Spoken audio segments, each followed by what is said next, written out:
going on, everybody? Bones here with Cajun RNEWBBQ. Today we're going to do up a half and half po' boy. What is a half and half po' boy? Well, typically it's made out of seafood, either half shrimp, half oyster, or half catfish. Now, if you go to some of these other restaurants, you might be able to get it out of other meats or seafoods. Typically, when I was growing up, we went to a place called We Never Close, because literally they never closed. Out in New Orleans East, if that was one of the places you wanted to get a overstuffed po' boy, that was the place you went. Got a picture of it right here. Now, when we went there, we only needed 2 to feed a family of 5. Yeah, they put that much extra stuff on there. That's why you see me overstuff my po' boys. It's because I learned from them. Literally, they gave you enough on your plate. Now, today, we're going to do up half shrimp, half oyster on this po' boy. Gonna show you how to do it. We're going to eat, and we're going to eat good.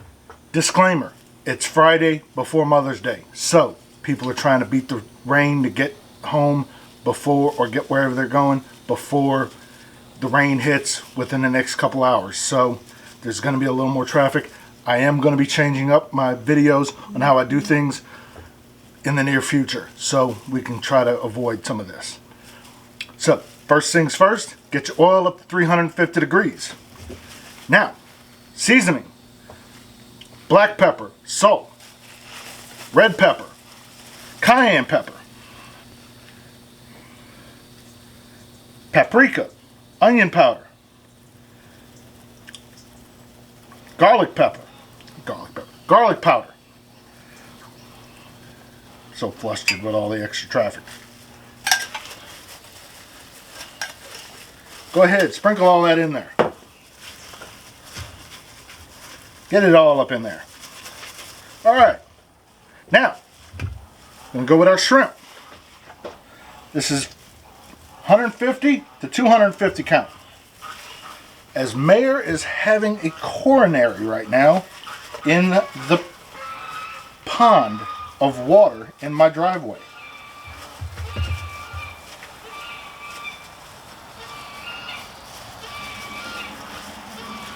So, we're going to go ahead and do these shrimp first. Sorry, folks, I'm not double dipping right now. Putting it in the egg wash and then putting it back in the flour. We're not doing that this time. Just doing a simple batter. I will do the oysters right after the shrimp. If you want to make another batter up for the oysters, you can.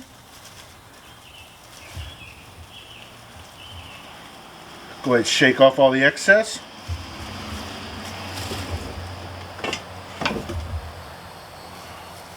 Go ahead and put these shrimp in the basket. It'll help shake off all that extra flour.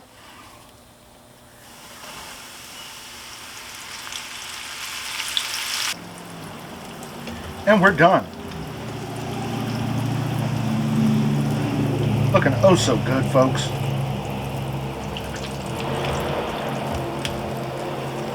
I'm going to do the rest of this pound off camera, and I'll bring you back for the oysters. Now it's time for these oysters. We've got a half a pint of these oysters here, still in the liquor. Gonna go ahead and dump these into here. Didn't get a whole one because, man, these oysters are now sky high.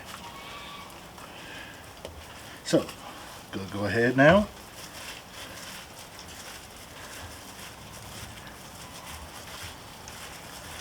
Go ahead, do that.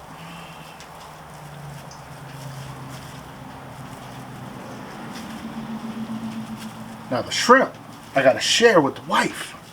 She don't like oysters, so they all for me.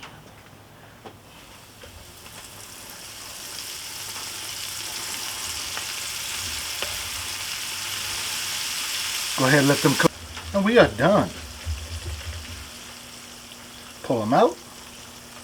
Drain them off on my paper towel.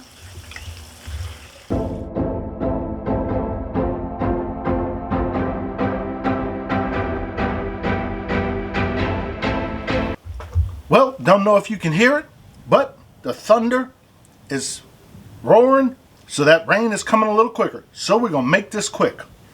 First thing first, we're going to hit up that shrimp side.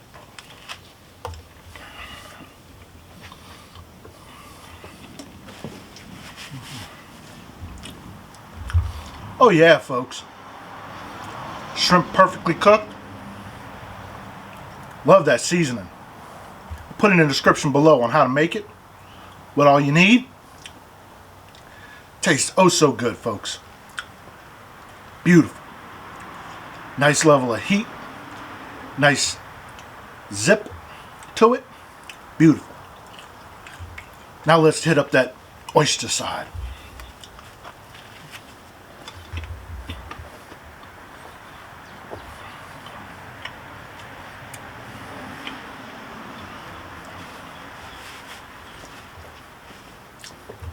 Love the taste of oysters. Grilled, charbroiled, fried, any which way. Beautiful. Got a nice level of crunch to it. Seasoning's on point. So good, folks. If you like what I'm doing, you know what to do. Thank you and have a good day.